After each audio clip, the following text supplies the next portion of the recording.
the winner of a presidential election has guaranteed a communist takeover. No, I'm not talking about the United States, but rather the Republic of Chile. We'll discuss the significance of this election in today's episode of Analysis Behind the News, where we provide the perspective and plan to restore American liberty and independence.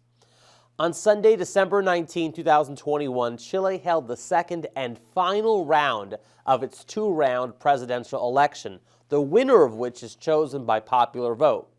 In an article published on Jacksonville, Florida's Action News Jax CBS 47 Fox 30, titled "Leftist Millennial Wins Election as Chile's Next President," the Associated Press reported a leftist millennial who rose to prominence during anti-government protests was elected Chile's next president Sunday after a bruising campaign against a free market firebrand likened to Donald Trump.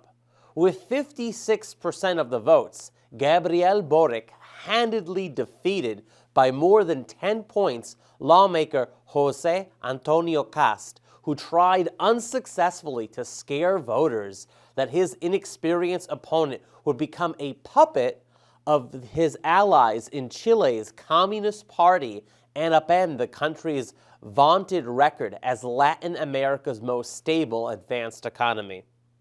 In fact, flags of Chile's Communist Party bearing the hammer and sickle can clearly be seen in the AP photo beneath the headline of that article. So who exactly is Gabriel Boric, the leftist millennial elected president of Chile? And how is he tied to Chile's Communist Party? The best coverage of the election, which answers those questions, actually came prior to the vote on thenewamerican.com in an article titled "High Stakes Votes in Chile's December 19 Election," written by Dr. Carlos Casanova. Dr. Casanova is a law professor at the Pontifical University of Chile in Santiago, and he has taught philosophy and law at other universities in Chile as well as universities in the United States and Venezuela. He fled to Chile after he witnessed his native homeland of Venezuela likewise fall to Marxism-Leninism. Some of you may also recognize him from the various interviews he's given to both the New American and the John Birch Society about the revolution in Chile. In his article, he reports, "Gabriel Boric represents the revolution.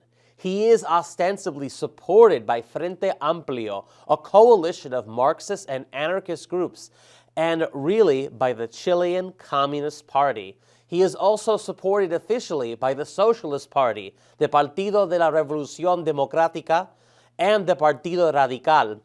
Many Christian democratic leaders have expressed their support to Boric as well. This support is, of course, the result of a patient, decades-long infiltration of the Catholic Church by the communists."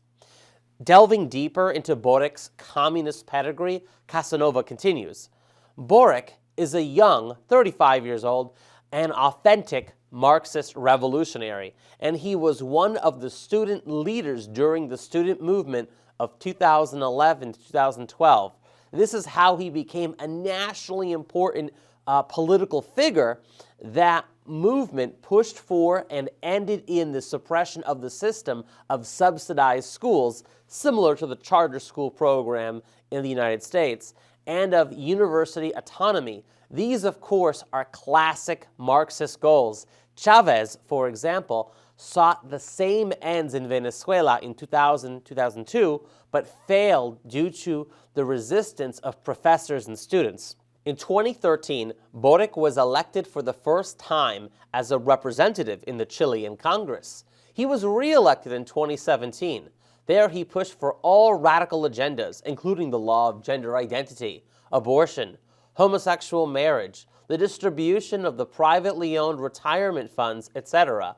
He also encouraged the revolutionary movement in October of 2019, approved the attacks against the national police, and supports the terrorist violence in the Araucanía. Boric signed the Agreement for Peace, extorted by violence from the conservative members of parliament in November of 2019, and he is behind the majority force at the Constituent Convention elected in May, to which I will later return. He has also publicly befriended the murderer who assassinated Senator Jaime Guzman in 1991 and defended that crime. The Constituent Convention, officially in Spanish as La Convención Constitucional, is Chile's constitutional convention, which came about as a result of the country's so-called anti-government and anti-inequality protests, also supported by Chile's Communist Party. So not only has Chile elected a communist as president, he's also the force behind the majority bloc in the country's constitutional convention to rewrite Chile's constitution. This is a double blow for freedom in Chile, virtually guaranteeing Chile's total collapse from being one of the most prosperous pro-free market republics in all of Latin America into yet another starving, oppressive Marxist tyranny, just like Venezuela and Cuba. In fact, for a full breakdown of the communist revolution in Chile and how it is following the pattern of anarchy used in Venezuela, we invite you to watch the second episode of Anarchy in America, titled Chile in Chaos, in which we interview both Carlos Casanova and Leah Southwell, an American citizen who lived in Santiago, Chile. So why does this matter? Dr. Casanova answers this early on in his article, writing, "This event is relevant for Americans for many reasons, one of them being the strong similarity in tactics between the long-term subversion of the United States, including the recent Black Lives Matter and Antifa riots, on the one hand, and the Chilean path to revolution on the other. The patriots of the North can and should take warning by observing how Chile, one of the most prosperous and secure countries of South America, is being dragged into the pit of radical destruction." It's important for us to take note of the 5-step strategy used to subvert Chile to bring about Marxist tyranny. In fact, we originally identified this 5-step strategy back in 1965 in our classic film, Anarchy USA. The strategy advocates to divide the people through economic or racial ethnic lines, create the appearance of popular support via mass protests, neutralize the opposition, such as labeling the opponent as fascist and serving American colonialist and imperialist interests, precipitate mob violence, using so-called peaceful protests to instigate an apparently repressive response from the government, thus giving credence to the previous 2 steps, and finally, create semblance of revolution to effectively take over the country, replacing the country's existing constitution and leaders with new Marxist ones that are perceived as representing the will of the people and as a solution to their alleged, or in reality, fabricated plight. We at the John Birch Society believe so strongly in the importance and implications of this ongoing communist revolution in Chile that we've produced a 43-minute film presentation titled Anarchy, an Eyewitness Account. In this presentation, Leah Southwell shares her eyewitness account of the revolution that began in October of 2019. You can purchase a DVD copy of both her presentation, Anarchy, an Eyewitness Account, and our DVD disc, Anarchy in America, featuring the first 6 episodes, including our second episode breakdown of the Chilean Revolution, on shopjbs.org. If you haven't already, we encourage you to watch these. If you're in a JBS chapter, which we hope that you are, or plan on either joining or forming one in your area after becoming a JBS member, consider viewing these films as a movie night or as a series. Use these as educational and recruiting tools. It's important that we understand the nature of the collectivist enemy we face, especially in its Marxist communist variation that is currently besieging both Latin America and the United States. The so-called Black Lives Matter, anti-police riots following the death of George Floyd, Antifa demonstrations seeking to upend capitalism and remove Trump from office, and other threats to freedom over the past 2 years are all part of a vast international agenda to reset capitalism. For more on that, watch the Anarchy in America episode titled Semblance of Revolution, From Great Reset to Communism on jbs.org. As the old axiom purportedly attributed to Franklin Delano Roosevelt says, in politics, nothing happens by accident. If it happens, you can bet it was planned that way. Regardless of whether FDR actually said this or not, the words are true. What is unfolding in the world today is interlocking.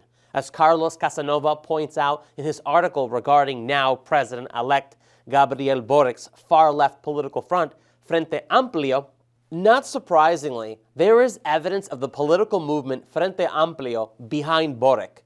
Frente Amplio is being funded by the Open Society Foundations. The Open Society Foundations is the name of socialist globalist billionaire George Soros' tax-exempt foundation that he uses to fund left-wing causes throughout the world. Soros' Open Society Foundations has previously financially contributed to Revolución Democrática, which is Spanish for Democratic Revolution. Revolución Democrática is one of the openly socialist political parties in Chile that was part of President-elect Gabriel Boric's winning far-left coalition, which also included Chile's Communist Party.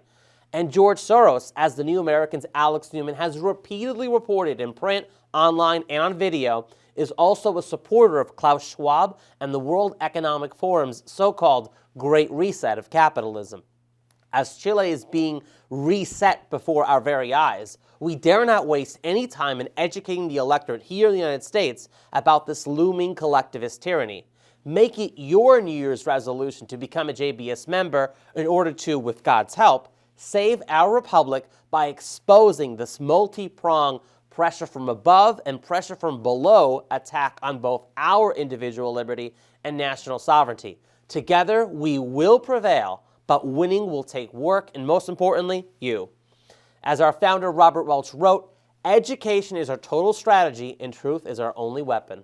We'd love to have you join us in the John Birch Society in 2022. As always, God bless, keep America free, and have a happy New Year's.